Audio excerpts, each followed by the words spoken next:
सबसे पहले शुरुआत करूंगा गुरमीत जी। देखिए, आप यहाँ पर आए हुए हैं और आप मुझे अपनी पहले आप दिल की बात बताइए। मैं कोई सवाल नहीं पूछूंगा।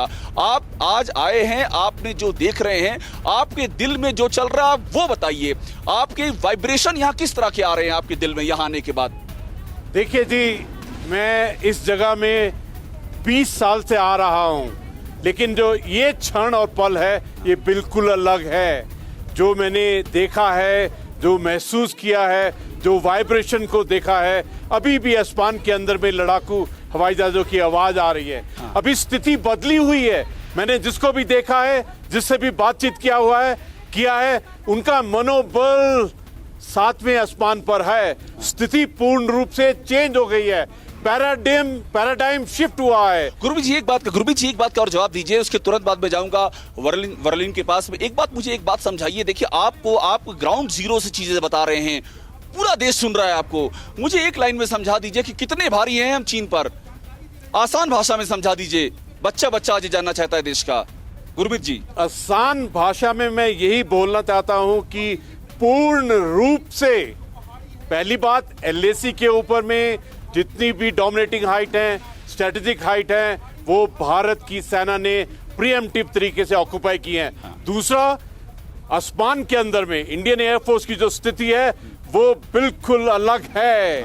और जो तैयारी है, जो किसी भी चैलेंज और चुनौती को। देखिए, आपने गुरमीत जी, आपने एयरफोर्स का नाम लिया और जैसे आपने नाम लिया एयरफोर्स का, मुझे ख्याल आया कि मेरे बगल में कौन बैठा हुआ है।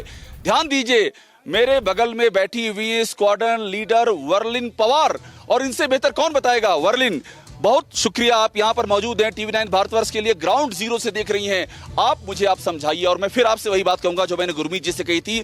आम व्यक्ति के हिसाब से बताइए, जो लखनऊ में बैठा है, जो गोरखपुर में बैठा है, जो भोपाल में बैठा है, उसको आप जरा समझाइए कि हमारी जो एयर डोमिनेंस है, हमारी जो वायु शक्ति है, वो कितनी ताकतवर है, चीन पर कितनी भारी है।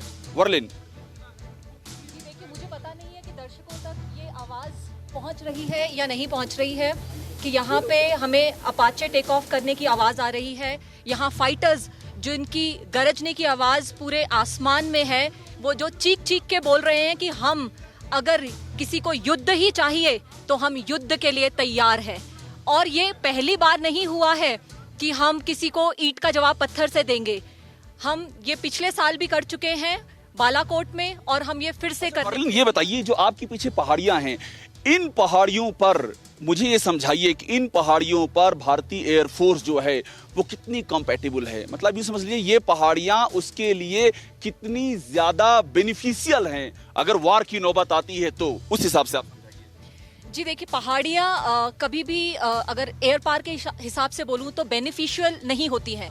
बट जब भी हम किसी रणनीति बनाते हैं, हम एक रिलेटिव स्टडी करते हैं। रिलेटिव स्टडी में हम अपने दुश्मन की रणनीति को देखते हैं।